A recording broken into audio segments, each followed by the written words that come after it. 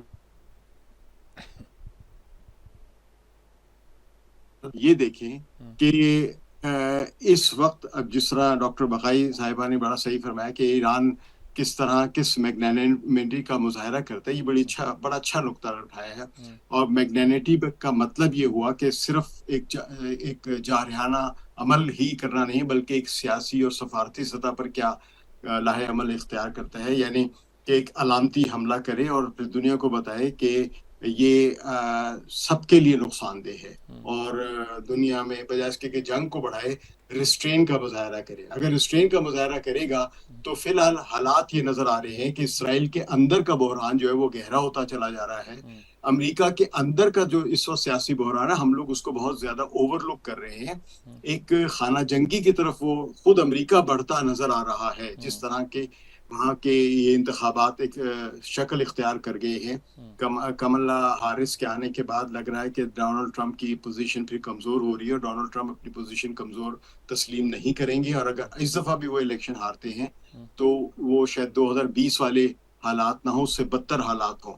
تو یہ ساری دنیا میں ایک جو اقتصادی بحران بھی موجود ہے، اس میں ذرا سی بھی چیزیں آگے بڑھی خراب ہوئی اور اقتصادی کشیدگی فوراً پیدا ہوگی، اور دنیا کی اکانومی اس وقت بالکل ہی ایک ایسے سمجھے کہ پل صراط سے گزر رہی ہے کہ جہاں پہ ذرا سی گڑبڑ جی بہت بڑا ایک بحران پیدا کر سکتی ہے دنیا کی. یعنی یورپ کی جو پوری معیشت ہے وہ ایک قسم کی کساد بازاری سے گزر رہی ہے.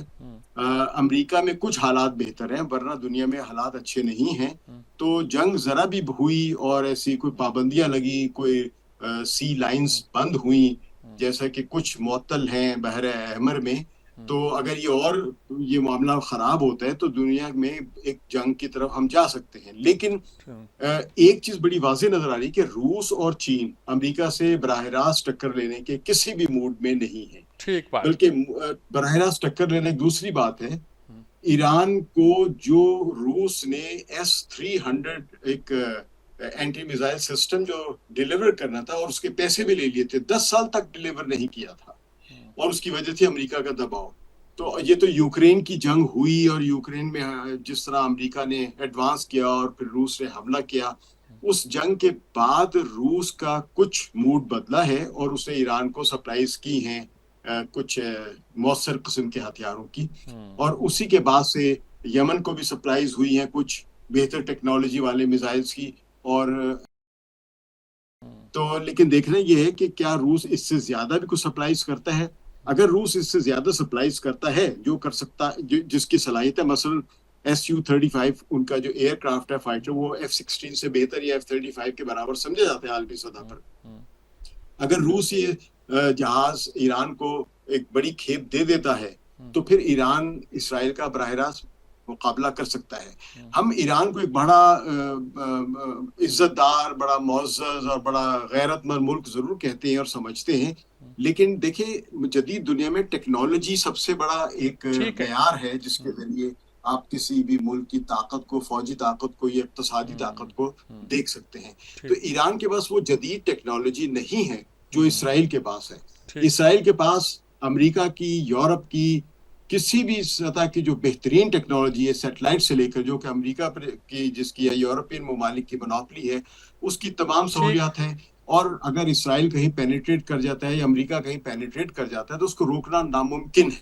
یہ ہم سمجھتے ہیں کہ فلاں ملک، روس میں وہ پینیٹریٹ کر چکے ہوئے، وہ چائنا میں پینیٹریٹ کیے ہوئے ہیں، پاکستان میں بھی ہمیں معلوم ہے کہ ولیم کیسے نے تو اپنے اس کی جو کتاب لکھی تھی باب وڈورڈ نے کافی پہلے CIA کے اوپر، جو CIA کے پہلے ڈائریکٹر تھے ریگن کے زمانے میں، تو جنرل ضیاء کی وہ وہاں پہ سرویلنس کرتے تھے، اس کی گھر کے اندر کی بیڈ روم کی ریکارڈنگز تک ان کے پاس جاتی تھی. یہ اسے CIA کے باب وڈ نے لکھا ہوا ہے. تو ہمیں CIA کی جو ٹیکنالوجیکل ایڈوانسمنٹ ہے یا امریکہ کی، اس کو سمجھنا چاہیے، اور یا تو اس کے جواب میں ہم خود پیدا کریں. تو مسلمانوں میں تو ابھی تک صلاحیت نہیں ہے. مسلمانوں کی یہ حالت ہے کہ میں آتا ہوں پھر آپ کی طرف سے امام صاحب، آپ بہت ڈرا رہے ہیں اور درست طور پر ڈرا رہے ہیں. ٹھیک کہہ رہے ہیں آپ، بالکل. جی فاروق حمید صاحب کیا کہیں گے؟ ساری یہ خطرناک خوفناک باتیں آپ نے سنی ہے، اب آپ کیا کہہ رہے ہیں کہ کیا ہو سکتا ہے اور کیا ہونے والا ہے؟ یہی کہتے ہیں ایران اگر تھوڑا سا اسٹرین سے کام لے گا تو بچ جائے گی صورتحال، ورنہ خراب ہو سکتی ہے. احتیاط اسی میں ہے کہ صورتحال کو بچایا جائے. کیا لگتا ہے آپ کو؟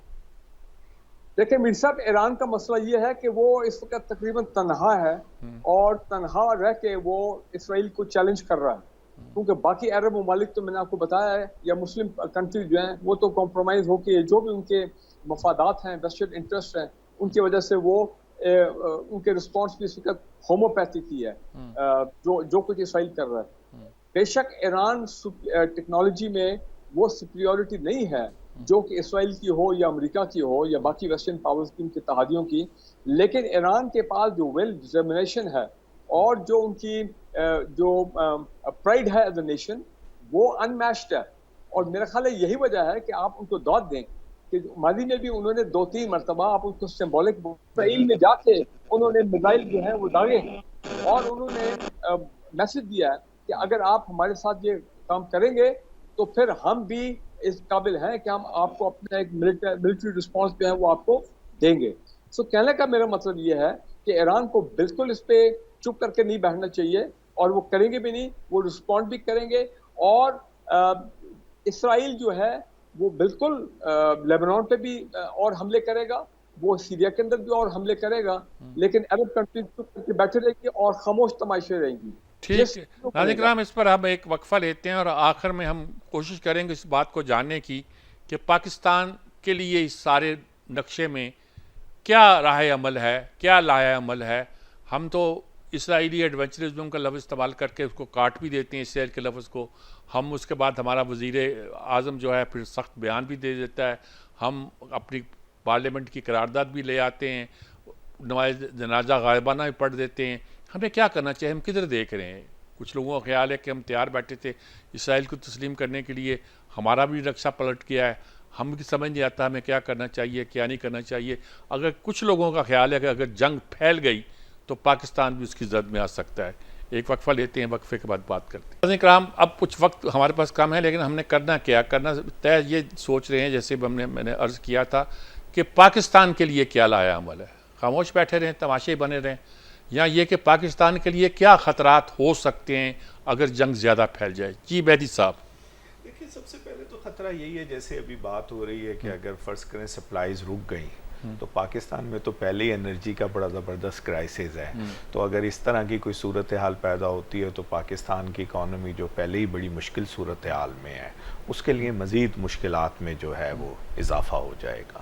جہاں تک یہ بات ہے کہ پاکستان کو کرنا کیا چاہیے، دیکھیں پاکستان کی بات نہیں ہے، اگر آپ پوری دنیا کو دیکھیں تو پوری دنیا تقریباً یہی کر رہی ہے جو پاکستان کر رہا ہے. پاکستان جو ہے وہ کوئی ایسا ملک نہیں ہے، ہم ضرور پاکستانی ہیں کہ جو کوئی ایسا ایڈوانٹیج ہو اس کے پاس کہ وہ دنیا کے معاملات کے اندر جو ہے کوئی اس کی پریزنس اس انداز کے. ہاں یہ ضرور ہے کہ اگر فرض کریں کہ یہ جنگ پھیلتی ہے اور اس میں پاکستان کو بھی بیچ میں ڈالنا تو پاکستان کی سچویشن اور ایران کی سچویشن میں ایک زمین آسمان کا فرق یہ ہے کہ پاکستان باہر آ ایک نیوکلیر پاور ہے اور پاکستان ایران بہرحال ایک آئل پاور بھی ہے. نہیں آئل پاور ضرور ہے، لیکن دنیا میں آئل جن ممالک کے پاس ہیں وہ اور ممالک بھی موجود ہیں نا، مثلا امریکہ خود بھی ہے، مڈل ایسٹ سارا ہے، کچھ کما لیتا ہے. ہمارے پاس تو یہی اصل سوال، یہی کا سب سے بڑا مسئلہ ہے کہ معیشت جو ہے وہ ہمیں بہت ساری چیزیں نہیں کرنے دیتی. جہاں تک پاکستان کے ماننے جی ڈاکٹر ہما بقائی صاحبہ، آپ کیا کہیں گی کہ پاکستان کے لیے کیا خطرات ہیں اور پاکستان کو کیا کرنا چاہیے؟ دیکھیے جی، پاکستان اس وقت تو میں آپ سے گزارش کروں کہ مڈل پاور سٹیٹس پہ بھی نہیں ہے، اور جو پاکستان کو اس وقت معاشی مشکلات ہیں اور جس طور وہ ان معاشی مشکلات کی وجہ سے تقریباً چنگل میں ہیں ان انسٹیٹیوشنز کا جن پہ امریکہ کا بڑا زبردست انفلوئنس ہے، تو علاوہ لپ سروس کے میں کچھ ایکسپیکٹ نہیں کری. اور مطلب ہم کہیں گے کہ ہم ان کے ساتھ ہیں مورلی، لیکن اگر آپ کا خیال ہے کہ پاکستان کوئی اجلاس کال کر لے گا یا پاکستان کوئی موبلائزیشن کر لے گا مسلم ورلڈ میں، اس کے دور دور تک کوئی امکانات نہیں ہیں. آپ اب دیکھیے، ہم نے ایک روز بات کی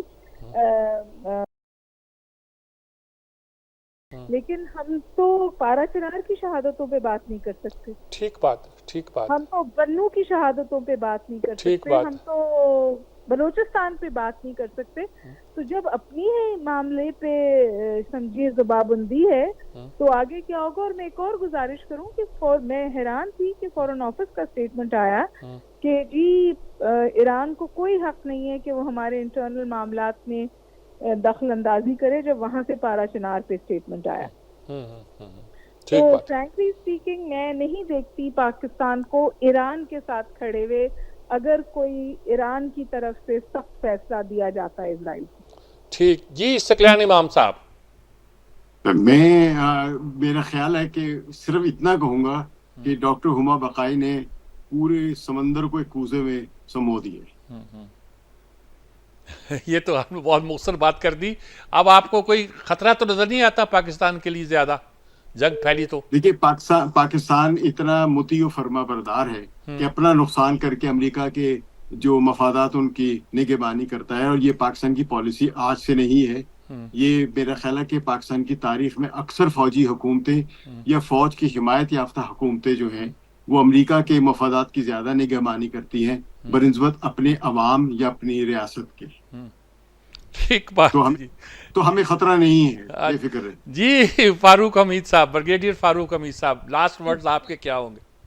امیر صاحب, پاکستان کے ایران کے ساتھ بڑے سینسٹیو ریلیشنز ہیں, being a Brother Islamic neighbour. 4 مہینے پہلے انہوں نے بھی میزائل مارا, ہم نے بھی ان کے اوپر میزائل مارا, لیکن بہرحال وہ میوچل ٹرسٹ جو ہے کافی حد تک ریسٹور ہو گیا. ایک تو یہ بات. تو اگر کل کو ایران کو بڑا فیصلہ کرتا ہے, ٹھیک ہے, پاکستان کی طرف سے ایک محتاط قسم کا رسپانس ہوگا, لیکن پاکستان نے ہمیشہ یہ کہا ہے کہ ہم ایران کی سورینٹی, ایران کی خود مختاری جو ہے ہم اس کو سپورٹ کرتے ہیں. Pakistan will not go against any international aggression against Iran, کیونکہ اگر ایران پہ کوئی کسی قسم کا ایگریشن ہوتا ہے تو اس کا بڑا ڈائریکٹ فالو آؤٹ آتا ہے پاکستان کے اوپر. ایک یہ بات. دوسرا, موجودہ صورتحال میں میں سمجھتا ہوں اسٹیٹس کو چلتا رہے گا. ہوموپیتھک ٹویٹس جو ہیں وہ ٹاپ لیول پہ آتی رہیں گی, فورن آفس کی گائیڈڈ اسٹیٹمنٹ ہوں گی, لوکل لیول کے اوپر پروٹیسٹ ریلیز چلتی رہیں گی, اور ہماری جو ایڈ کنسائنمنٹس ہیں ریلیف گڈس کی وہ بھی جاتی رہیں گی. I see nothing more than that except اگر کل کو ایسے حالات ہو جائیں کہ ایک انٹرنیشنل پیس کیپنگ فورس وہ جائے اس علاقے میں ٹو ریسٹور آرڈر, جب یہ حالات کچھ کنٹرول میں آ جائے انٹرنیشنل یونائٹڈ نیشن کے سیکورٹی کاؤنسل میں, یس اس وقت پاکستان میں بھی ready to contribute to international peacekeeping. ٹھیک بات. جی بریگیڈیئر فاروق حمید صاحب, بہت شکریہ. تمام پارٹیسپینٹ کا بہت بہت شکریہ. آپ لوگوں نے بہت اس بات پہ ہم نے کھل کر بات کی ہے, یہ ہر پہلو پہ بات کی ہے. مسئلہ آسان نہیں ہے, خطے کی صورتحال بڑی خطرناک ہے. اسرائیل نے معاملے کو اور گمبھیر کر دیا ہے. ایران کے رد عمل ہمارے لیے بہت امپورٹنٹ ہے. ہمارے مطلب ہے کہ پاکستان کے لیے نہیں بلکہ پوری دنیا کے لیے. اس رد عمل پہ اسرائیل کیا رد عمل دیتا ہے یہ بھی بہت کوئی کم نازک بات نہیں ہے. امریکہ نے رد عمل دے دیا ہے, اپنی فوجیں بھیجنے کا, اپنا بیڑا بھیجنے کا اعلان کر دیا ہے. اس سے بڑا رد عمل اور کیا ہو سکتا ہے؟ اس کے جواب میں روس اور ترکی یا چین یہ دوسرے ملک کیا رد عمل دیتے ہیں. بحیرہ احمر کی لڑائی بن جاتی ہے. بحیرہ راستہ روکنے کے لیے ایران کہیں آگے بڑھتا ہے یا کیا کرتا ہے. یہ ساری وہ صورتحال ہے جس کا ہمیں جائزہ لینا ہوگا بہت قریب سے. باقی ہم کیا کر سکتے ہیں؟ ہم اپنے مسئلوں پہ کچھ نہیں کر سکتے, دنیا کے مسئلوں پہ کیا کریں گے؟ ہمیں محتاط بھی رہنا ہے, احتیاط بھی کرنا ہے. اس وقت پورا حال میں اسلام احتیاط ہی کر رہا ہے اور تو کچھ نہیں کر رہا. اجازت چاہتا ہوں. اللہ حافظ.